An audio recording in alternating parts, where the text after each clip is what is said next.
23. சரி, இந்த பாட்டு வந்து ஒரு முக்கியமான ஒரு பதிகம். இதை பத்தி நான் உங்களுக்கு சொல்றேன். 2 பதிகம் பாடி கொஞ்சம் கலைச்சிருப்பீங்க, அதனால கொஞ்சம் ஓய்வு எடுத்துக்கோங்க. இந்த பாட்டு வந்து திருச்செய்யாறு அப்படின்னு நீங்க ஒரு ஊர் இருக்கு, வடார்காடு மாவட்டம், திருவண்ணாமலை அந்த பகுதி இருக்கு இல்லையா, அந்த பகுதிக்கு வடார்காடு மாவட்டம்னு இருக்கு. அங்க செய்யாறு அப்படின்னு ஒரு ஊர், அந்த ஊருக்கு பழைய பேர் திருவோத்தூர் அப்படின்னு பேர். இன்னைக்கு அந்த ஆறு பெயரால அந்த செய்யாறு அப்படின்னு சொல்ல ஆரம்பிச்சிட்டாங்க. அந்த ஊருக்கு திருஞான சம்பந்தர் போன பொழுது அங்க ஒரு சிவனடியார் வந்து பனை மரம் வச்சு வளர்ந்துருக்காரு. வளர்ந்து அந்த பனை மரம் என்ன எல்லாம் ஆண் பனையா போயிடுச்சு. வளர்த்தது எல்லாம் என்ன பனை? ஆண் பனை. ஏன்னா பனை வித்துல பெண்ணா ஆனான்னு தெரியாது. அந்த பனை இது போடுவாங்க இல்லையா, பனை விதை, அது வந்து ஆணா பெண்ணா நம்ம கண்டுபிடிக்க முடியாது. அப்ப அது வளர்ந்ததுக்கு அப்புறம் ஆண் பனையா போயிடுச்சு. அப்ப அவரு ரொம்ப சோகத்தில் இருக்கும் பொழுது அங்க சுற்றி இருந்தவர்கள் எள்ளி நகையாடுறாங்க. அவரை ரொம்ப கிண்டல் பண்ணி கேலி பண்ணி பெருசா வளர்த்த அப்படின்னு சொல்லி கிண்டல் பண்றாங்க. அந்த நேரம் திருஞான சம்பந்தர் அந்த ஊருக்கு போறார். போன பொழுது இந்த மாதிரி விஷயத்தை சொல்லி அழுத உடனே இந்த பதிகத்தை திருஞான சம்பந்தர் பாடிய உடனே ஆண் பனை பூத்தது. ஆண் பனை பெண் பனை ஆகல, அதை பண்ணல அவரு. ஆண் பனையை என்ன பண்ணாரு? பூக்க வச்சார். நிறைய பேர் அதை தப்பா ஆண் பனையை பெண் பனையா மாத்தினாருன்னு தவறா சொல்லுவாங்க. ஆண் பனையை பெண் பனையா மாத்தல. இந்த பாட்டுல என்ன இருக்குன்னா ஆண் பனை பூக்கணும்னு சொல்லி பாடினது இந்த பதிகம். நான் அதை பொதுவா வந்து இந்த பதிகம் நடத்தும் போது இந்த வரலாற்றை சொல்லுவதோடு ஒரு நிகழ்வு வாழ்வியல் உதாரணத்தையும் நான் சொல்லுவேன். இந்த பதிகம் வந்து ஒரு ஓரறிவு படைத்த ஒரு மரத்தையும் பூக்க செய்யுது. சில குடும்பங்கள்ல பெண் பிள்ளைகள் அந்த காலகட்டத்தில் பருவம் மீதாமல் இருப்பாங்க. சில வீடுகள் அவங்களுடைய அந்த இது தொடர்பா உடம்புல ஏதோ ஒரு மாற்றம் தொடர்பா அவங்க பூ பெய்தாமல் இருப்பாங்க. உங்களுக்கு தெரிந்தவர்கள் உங்களுடைய உறவினர்கள் இருந்தாலும் நீங்க சொல்லுங்க. இது இந்த பதிகத்தை நடத்தும் பொழுது இந்த வகுப்பு முடிச்சுட்டேன். ஒரு அம்மா வந்து என்கிட்ட ரொம்ப அழுதான். இந்த மாதிரி என்னுடைய பிள்ளை வந்து இப்போ 10ஆம் வகுப்பு வந்துட்டா, அவளோட பழைய வயது ஒருத்தவங்களாம் 6வது 7வதுலேயே வந்துட்டா, 9ஆம் வகுப்பு வந்துட்டா. அவன் வயது ஒருத்தவங்களாம் 6வது 7வதுலேயே பூ பெய்துட்டாங்க, எனக்கு என்ன சொல்றதுன்னே தெரியல அப்படின்னு சொல்லி ஒரே அழுகை. அப்போ நான் சொன்னேன், 48 நாள் இந்த பதிகத்தை உங்க பிள்ளைய படிக்க சொல்லி, பாடுறாளோ இல்லையோ தினமும் சாமிக்கு விளக்கேற்றி வச்சு இந்த பதிகத்தை சொல்லுங்க அப்படின்னு நான் சொல்லிடுறேன். அந்த பெண் தொடர்ந்து படிச்சா, நம்ப மாட்டீங்க, அரை மண்டலம் தாண்டல, 24வது நாள் அந்த பொண்ணு போய் பெய்துட்டாங்க. இன்னைக்கு அந்த பொண்ணு கல்லூரியை முடிச்சுட்டு பிஜி படிச்சுட்டு இருக்கு. அதோடைய பேர் சொல்லலை, ஏன்னா அந்த இதா கூட இருந்ததுனால. நடந்த உண்மை, அதுவும் நம்ம காலத்தில் நடக்குது. 24வது நாளுங்க அந்த பொண்ணு வந்து ஏஜ் அட்டன் பண்ணா. பொண்ணு நல்லா இருக்கு. இப்போ மாப்பிள்ளை பார்த்துட்டு இருக்காங்க. கல்லூரி முடிச்சுட்டு பிஜி சேர்ந்துட்டா, இப்போ மாப்பிள்ளை பார்க்க ஆரம்பிச்சுட்டு. அந்த அவங்களுடைய வாழ்வுல இந்த பதிகம் இருக்கு பாருங்க, அவ்வளவு உயிரான பதிகம். அவங்களுக்கு இஷ்ட தெய்வமே இப்ப செய்யாறுல இருக்கிற பெருமாள். இந்த தலம் வாய்ப்பு இருக்கிறவங்க போயிட்டு வாங்க. நான் இந்த மாதிரி சொல்ற குறைபாடு உங்களுக்கு தெரிந்தவர்களுக்கு யாராக இருந்தால் இதை சொல்லுங்க. மிக சக்தி வாய்ந்த பதிகம். அதனாலதான் இதுக்கு தலைப்பு நான் என்ன போட்டிருக்கு பாருங்க, மங்கள பூப்பு அடைய செய்யும் பதிகம் அப்படின்னு போட்டு. இந்த பாட்டுல பாத்தீங்கன்னா முதல் சொல்லே எப்படி சொல்றாரு பாருங்க, பூத்தேர்ந்தாயன அப்படின்னு தொடக்கமே என்னது, பூப்பே, அந்த பூவை சொல்லி ஆரம்பிக்கிறார் பாருங்க. கடைசி பாட்டுல குறும்பை ஆண் பனை ஈன் குலையினர். ஆண் பனை என்ன பண்ணணும், குலையை ஈன வேண்டும் என்று சொன்னார்.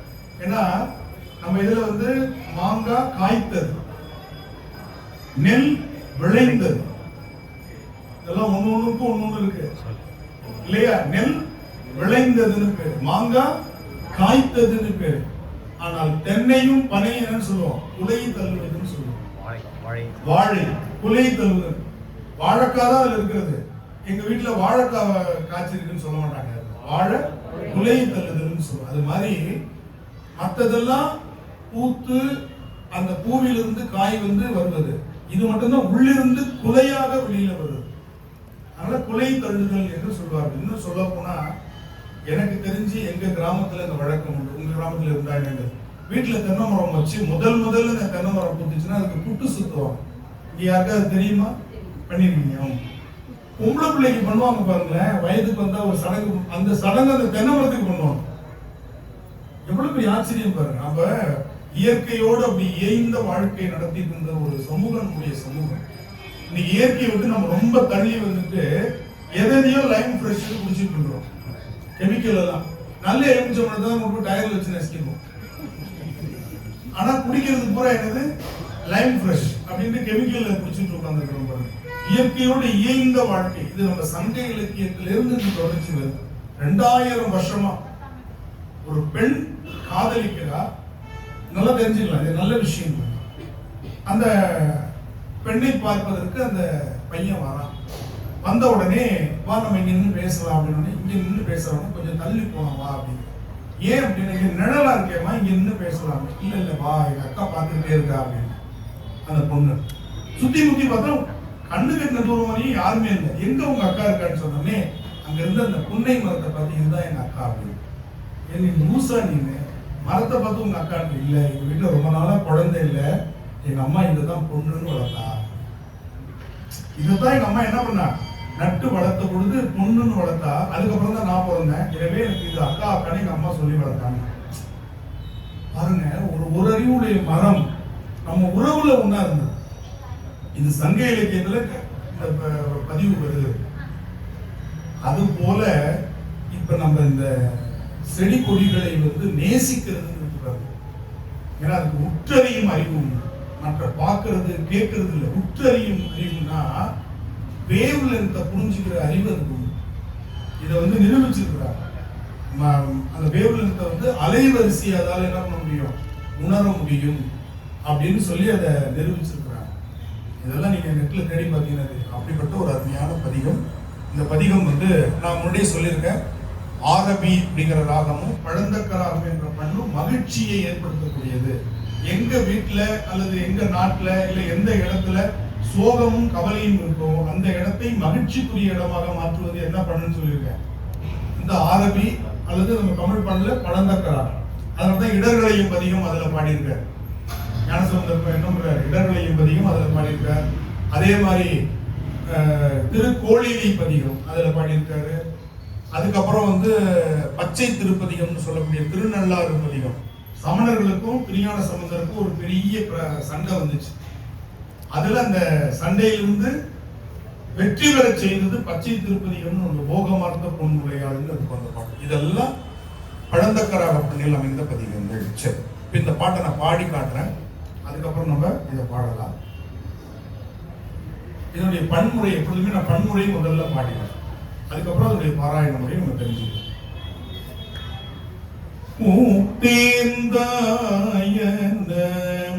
கொண்டு நின் பொன்னடி ஏத்தாதாரில்லை என்னும்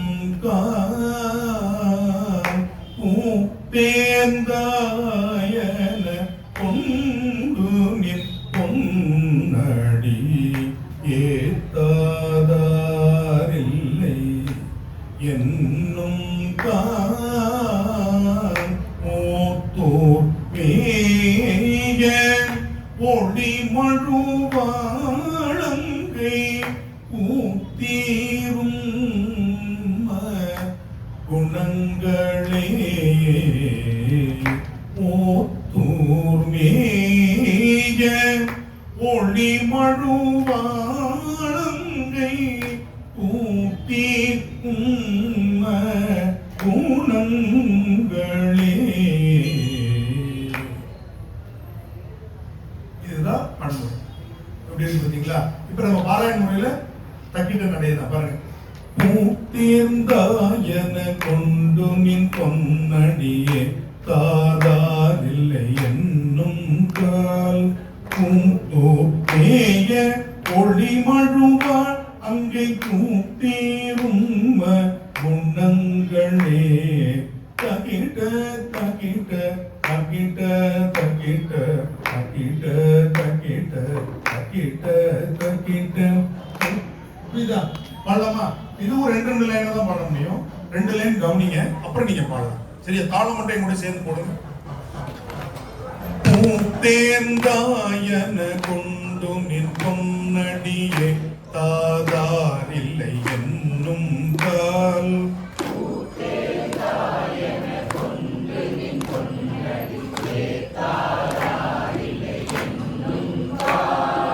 ஓத்தூர் மேய ஒளி மழுவாழங்கை கூத்தீரும் குணங்களே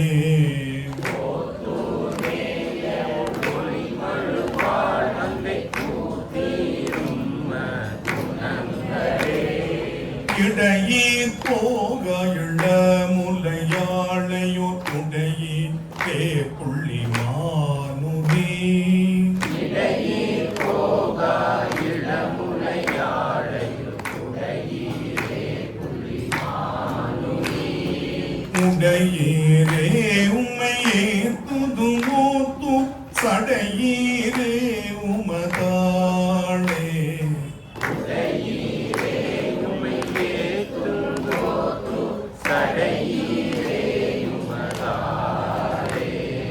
உள்வேர் போல நொடி இமையினதிரம் கொள்வீரன் புலோர் கோவணம் உள்வேர் போல நொடிமையினாதிரம் கொள்வீரல் கோவணம் கோவணம் கோவணம்.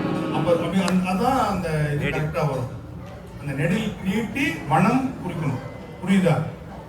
கொள்வீரல் குரு கோவணம் கொள்வீரல் கோவணம் முள்வாழை கனி தேன் சொரியோத்தூர் கள்வீரே யுமகாதலே கொள்வாழை கணித்தேன் சொரியோத்து கள்வீரேயம் காதலே கோட்டீரே துத்தியந்தலை நகத்தை ஆட்டீரே அடியார் வினை கோட்டீரே துதிந்தலை நாகத்தை ஆட்டீரே அடியாரினை மூட்டீரே உம்மையே துதுமூத்து நாட்டீரே அருளல் குமே கோட்டீரே உம்மையே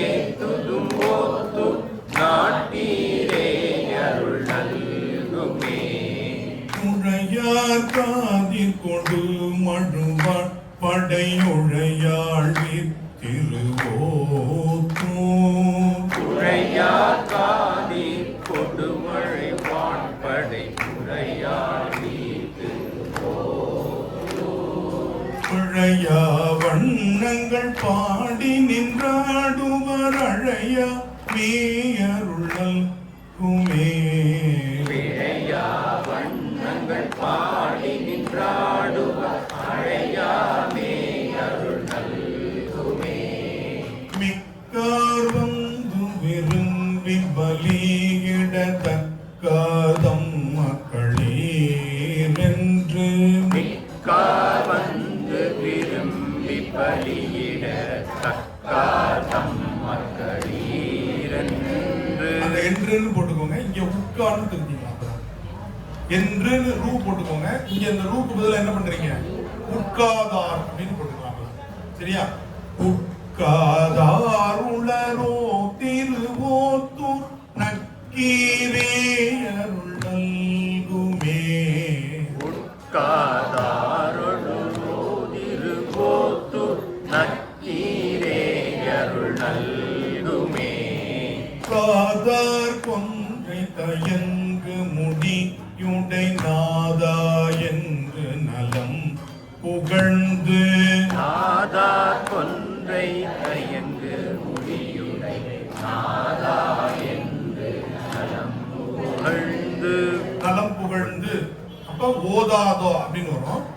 நலம் புகழ்ந்து ஓதாதாருளரோ திருவோத்து ஆதீரே அருள் நல்குமே திருவோத்து ஆதீரே அருள் நல்குமே என்றானின் மலை என்றகர கனி வென்றார் போலும் விரலினால் என்றாரின் மலை என்ற அரக்கனை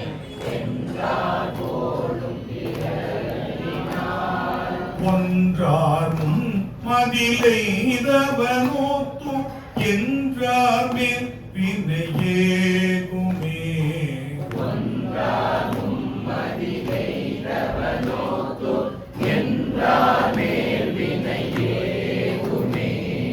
நன்றானான் மறையானொடுமாலுமாய் சென்றார் போலும் திசை எல்லாம்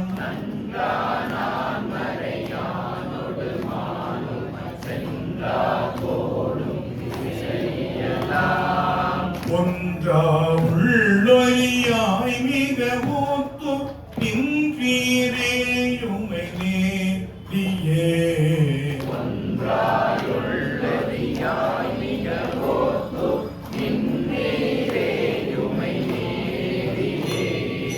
காரமன் கலிங்க குவராடையர் கேரர் சொல்லவை கேரன் மின்.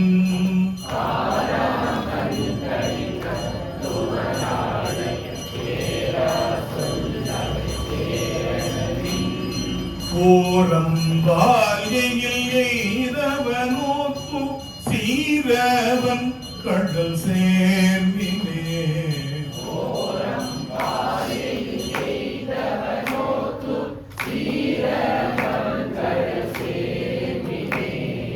குறும்பை ஆண் பனையின் குலையோத்து அரும்பு கொன்றை அடிகளை.